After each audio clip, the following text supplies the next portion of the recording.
ఇక్కడ ఒక పెద్ద ఆయన ఉన్నాడు, ఆయన కామారెడ్డి ఎమ్మెల్యే గారు. కేసీఆర్ గారు ఓడిపోయారా? నేను షాక్. రియల్లీ రేవంత్ రెడ్డి గారు ఓడిపోయారా? మళ్ళీ షాక్. కామారెడ్డి బిడ్డ వెంకటరమణారెడ్డి గారు ఇద్దరి మీద గెలిచాడా? అమ్మని అమ్మ ఎవడైనా ఆయన చూడాలరా బాబు అనుకున్నా, నిజంగా చూడాలనుకున్నా. తెలుసో సార్ కానీ ఒక్కసారి చూడాలనిపించింది. ఈ రజాకార్ దయ వల్ల వారిని చూసా. శభాష్ వారికి. మన హార్మూర్ రెడ్డి గారు, మీ ఇద్దరు దెబ్బ వల్ల ఈవేళ నరేంద్ర మోడీ గారు, అమిత్ షా గారు తెలంగాణలో 5 ఎంపీలు 6 ఎంపీలు కూడా ఈవేళ ఏకంగా 15 ఎంపీలకి మేము సిద్ధం అని చేశారు మహానుభావ. ఓకే, వందనాలు మీకు, ధన్యవాదాలు మీకు. మిత్రులారా, ఫస్ట్ ఒక పాప ఎవరో సర్దార్ వల్లభాయ్ పటేల్ జిందాబాద్ ఉంది. శభాష్. అమ్మ ఎవరు? వై? బికాస్ భారతదేశంలో 567 పైగా సంస్థానాలుంటే ఆ రోజుల్లో ముఖ్యంగా కశ్మీర్, జునాగఢ్, ట్రావెన్కోర్, నిజాం స్టేట్, ఈ నలుగురు కూడా మేం భారతదేశంలో విలీనం కావు. Junagadh and Nizam state, we want to join in Pakistan. Travancore మేము సొంతంగా ఉండదలుచుకున్నాం. కశ్మీర్ మేము సొంతంగా ఉండదలుచుకున్నాం అని క్లాష్ వస్తే ఇండియా ముక్కలైపోద్దా, చిన్న భిన్నమైపోద్దా, ఏమైపోద్ది భారతదేశం అని తాపత్రయపడుతున్న దోషుల్లో లార్డ్ మౌంట్ బాటన్ నుంచి బ్రిటిష్ వాళ్ళందరూ కూడా బ్రిటిష్ రూల్ చేయకపోతే ఇండియా ముక్క చెక్కలైపోద్దని ఎదురు చూస్తున్న తరుణంలో జవహర్లాల్ నెహ్రూ గారితో కొట్లాడిన ధీరాది ధీరుడు సర్దార్ వల్లభాయ్ పటేల్. అప్పుడు నెహ్రూ ప్రధానమంత్రి, సర్దార్ వల్లభాయ్ పటేల్ ఉప ప్రధాని, హోమ్ మినిస్టర్. మిస్టర్ నెహ్రూ, ఇప్పుడు కన్నా ఈ కన్నా మనం విలీనం చేయకపోతే we're going to lose our nation, Hinduism, country, India మొత్తం పోద్ది. నువ్వు చేస్తావా, నన్ను చేయమంటావా అని పటేల్ గారు అడిగితే నెహ్రూ అలగపూనాడు. అలగపూన్నప్పుడు నువ్వు అలగపూనుతున్నావు, very sorry, I'm going to resign my post అన్నాడు పటేల్. సర్దార్ వల్లభాయ్ పటేల్ అంటే మీరు నమ్మండి, ప్రైమ్ మినిస్టర్ ఆఫ్ ఇండియా కావాల్సినోడు. 16 ఓట్లు ఆయనకు వచ్చాయి, జస్ట్ 4 ఓట్లు నెహ్రూ గారికి వచ్చాయి. నోట్ మహాత్మా గాంధీ వల్ల చివరికి సర్దార్ వల్లభాయ్ పటేల్ గారు ఉప ప్రధాని అయ్యాడు, జవహర్లాల్ నెహ్రూ ప్రైమ్ మినిస్టర్ అయ్యాడు. That is Sardar Vallabhbhai Patel. ఆ సర్దార్ వల్లభాయ్ పటేల్ గారు నేను రాజీనామా చేస్తాను అన్నాడు ఆయన. Nehru shock. Okay, you do it అన్నాడు ఆయన. ఎస్ అని, మిస్టర్ పటేల్ కశ్మీర్ జోలికి పోకు, కశ్మీర్ నాకు వదిలే అన్నాడు ఆయన. వై? ఇంకన్నీ మీకు తెలుసు, అది పెద్ద సినిమా, మళ్ళీ ఏటగారు ఇంకో సినిమా చేస్తాడు ఆయన, అల్లూరుగా తీస్తారు లేకపోతే, రైట్? అప్పుడు మీరు నమ్మండి మిత్రులారా, నిజాం స్టేట్ని తెలంగాణ రైతాంగ సాయుధ పోరాటం సుద్దాల అశోక్ గారు ఏం రాశాడు, ఈ తమ్ముడు భీమ్ ఏం పాటలు మ్యూజిక్ చేశాడు, భారతీ ఉయ్యాలు ఏం పాటలు ఇంకో తమ్ముడు రాశాడు. గొప్ప మ్యూజిక్ ఇచ్చావు భీమ్, నీ జన్మ ధన్యం. తెలంగాణ రజాకార్ మామూలు సినిమా కాదు ఇది, శభాష్ మ్యూజిక్, రైట్? నిజంగా నాకు ఎక్కడ అనిపిస్తుంటే గూడూరు నారాయణ రెడ్డి గారు, ఈ బిలాంగ్స్ టు బీజేపీ, రైట్? ఈ బీజేపీ వాళ్ళకి కొంచెం ఎర్ర జెండా అంటే కొంచెం ఎక్కడో చిన్న పీకుడు పెద్ద పీకుడే. కాబట్టి వాళ్ళని ఎందుకు మనం ఫోకస్ చేయాలి అనే భావం లేకుండా, సినిమా అంటే సత్యం, సత్యాన్ని చాటి తెప్పేది సినిమా. That is the greatest of Telugu film industry. భారతదేశంలో కదా ప్రపంచంలోనే చారిత్రాత్మక సినిమాలు తీయాలన్నా, పౌరాణిక సినిమాలు తీయాలన్నా, సోషల్ తీయాలన్నా, ఇలాంటి హిస్టారికల్ ఫిల్మ్ తీయాలన్నా తెలుగు గడ్డ. That is the greatest of Telugu. సత్యం జనాన్ని చెప్పడం. అందులో ఈవేళ గూడూరు నారాయణ రెడ్డి గారు ఈ రజాకార్ సినిమా తీయడం ఆషామాషి కాదు, నిజంగా గట్స్ కావాలి. అల్లూరు గారు అన్నట్టు, ఆ సొమ్మ అన్నట్టు నిజంగా గట్స్ కావాలి. వై గట్స్ ఎందుకు కావాలంటే, స్వతంత్రం వచ్చినాడైనా మీరు నమ్మండి, తెలంగాణ సెప్టెంబర్ 17ని విలీనం చేద్దామా, విమోచనం చేద్దామా, దినోత్సవాలు ఐక్యం చేద్దామని తాపత్రయపడుతున్న రోజుల్లో ఈవేళ బీజేపీ వాళ్ళు బ్రహ్మాండంగా ఏదో వాళ్ళు రూల్ చేస్తున్నారండి. అలాంటి రజాకార్ సినిమా ఈవేళ రావడం అనేది సత్యాన్ని జనాన్ని చెప్పడం. బికాస్ ఇందాక ఇంద్రరాజు గారు అన్నారు మంచి మాట, this not acting Muslim film, right? సత్యం ఇది. But Muslim state, Mir Osman Ali Khan Kasim Razvi, Sardar Vallabhbhai Patel, ముగ్గురు బ్రహ్మాండమైన యాక్టర్ని ఏటగారు పెట్టాడు ఆయన. శభాష్, అచ్చు అలాగే ఉన్నారు వాళ్ళు. శభాష్. Character fitness is most important, right? మీరు నమ్మండి మిత్రులారా, ఆనాడు తెలంగాణ రైతాంగ సాయుధ పోరాటం కానీ, వందే మాతర ఉద్యమం కానీ బీభత్సంగా సాగుతున్న రోజుల్లో మీరు ఉస్మాన్ అలీ ఖాన్ షాక్డ్. నిజాం స్టేట్ అయిపోద్దు, వాట్ టు డూ. ఇవాళ రెండు కళ్ళ సిద్ధాంతం అని మనం చెప్పుకుంటాము చూడండి. ఆ రోజుల్లోనే హిందువులు ముస్లింలు నాకు రెండు కళ్ళు అని he wants to rule Nizam state. కానీ ఎక్కడో షేక్ అవుతున్నాడు. He wants to save his Kingdom. దానికోసం అప్పుడు ఏం చేశాడంటే, ఈవేళ ఏ ఎంఐఎం ఉందో అది లాతూర్లో ముస్లిం ఫండమెంటలిస్ట్, ఓ ముస్లిం పెద్ద ఆయన ఏర్పాటు చేశాడు ఎంఐఎం పార్టీని. దానికి నాయకుడు ఎవరండి? మీరు ఉస్మాన్ అలీ ఖాన్ కాదు, కాసిం రజ్వీ. అప్పుడు నిజాం స్టేట్ అంటే తెలంగాణలో 12 జిల్లాలు, 8 జిల్లాలు, మహారాష్ట్ర 5 జిల్లాలు, కర్ణాటక 3 జిల్లాలు. This is Nizam state. అప్పుడు కాసిం రజ్వీని పిలిపించి, నా సామ్రాజ్యాన్ని నువ్వు కాపాడు, ఏం చేస్తావు చెయ్యన్నాడైనా. అప్పుడు ఆయన రజాకార్ అనే ఒక సంస్థను ఏర్పాటు చేశాడు. What is the meaning of Razakar? ముస్లిం మత సేవకుడు, ముస్లిం మత పరిరక్షకుడు. ఆర్ ది పరిరక్షకాస్ ఆఫ్ ముస్లిమ్స్.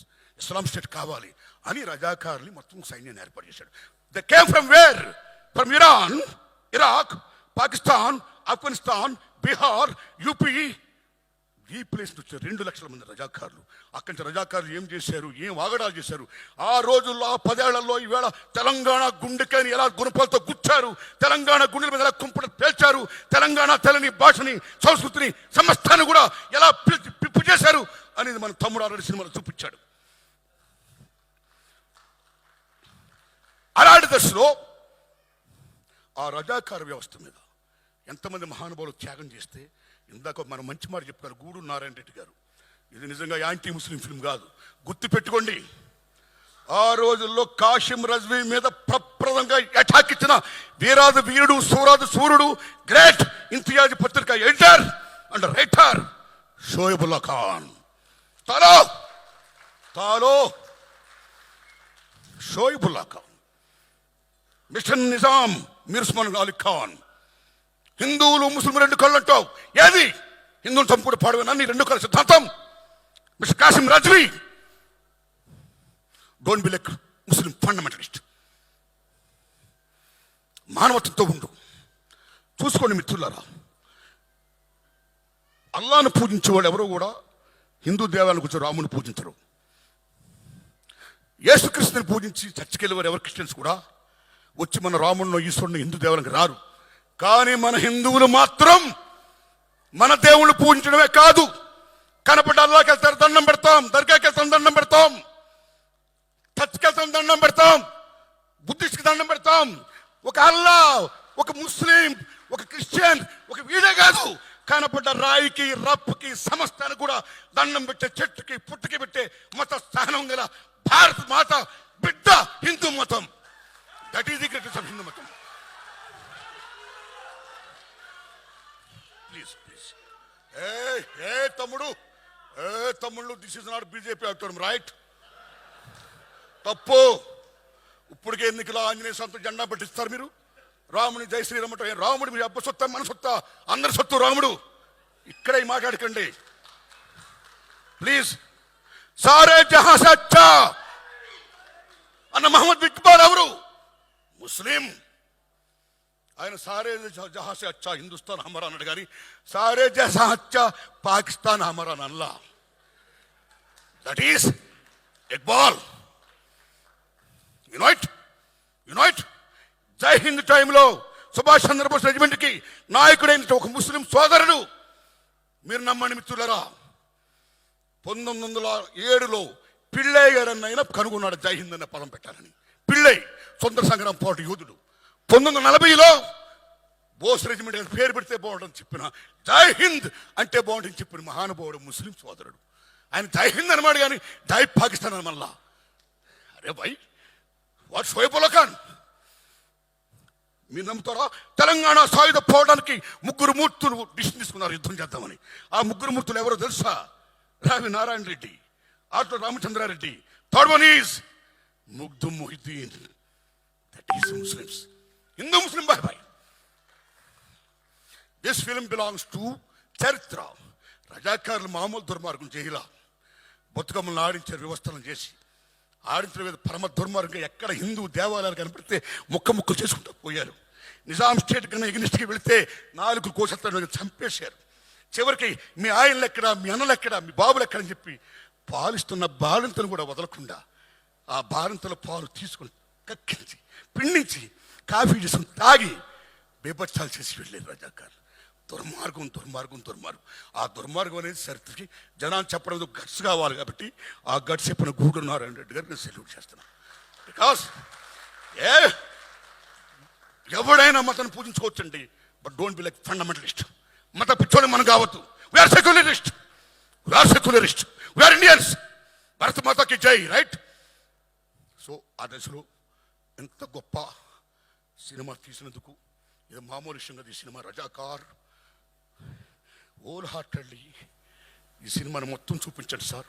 ఏ మతంలో ఉన్నా సరే ఫండమెంటలిజం ఉండకూడదు, అందరినీ సాధారణంగా మనం పూజించుకోవాలి. అల్లా ఏం చెప్పాడు?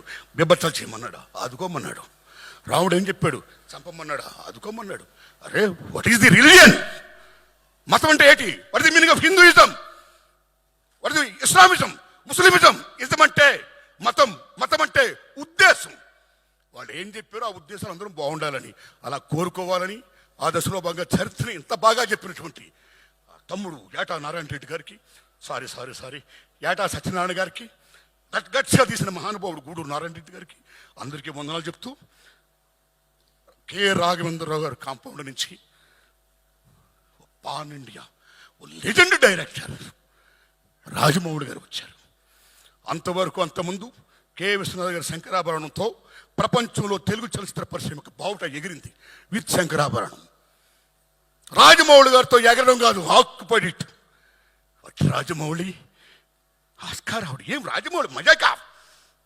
జేమ్స్ కెమెరాన్, స్టీవెన్ స్పిల్బర్గ్ వీళ్ళందరూ ఇవాళ Rajamouli I want do with you అని అంటారంటే ఎక్కడికి వెళ్ళిపోయాడు రాజమౌళి? శబాష్. అలాంటి రాజమౌళి తర్వాత మళ్ళా రాఘవేంద్ర శిష్యుడు ఏటా సత్యనారాయణ గారు. కాబట్టి రాజమౌళి గారు అంత గొప్పోడు కావాలని నేను కోరుకుంటున్నాను. Thanks a lot. ధన్యవాదం బ్రదర్, ధన్యవాదం. రైట్? అందరికీ నటించిన నటినటుకి, అందరికీ టెక్నీషియన్ మొత్తం అందరికీ, మీడియాకి మొత్తం అందరికీ, తమ్ముళ్ళు మీడియా మిత్రులారా, ఈ సినిమాని బ్రహ్మాండంగా ప్రమోట్ చేయండి, బ్రహ్మాండంగా ఆడాలి. అయ్యా గూడూరు నారాయణ రెడ్డి గారు ఒక ప్రెస్ మీట్ పెట్టండి. This the film the history of Telangana, not the film of Hinduism or Muslimism. My friends, we Indians, come and see the film and support it అని చెప్పండి మీరు. రైట్? నమస్కారం తమ్ముళ్ళారా, ధన్యవాదాలు మీకు. Thanks a lot. Thank you.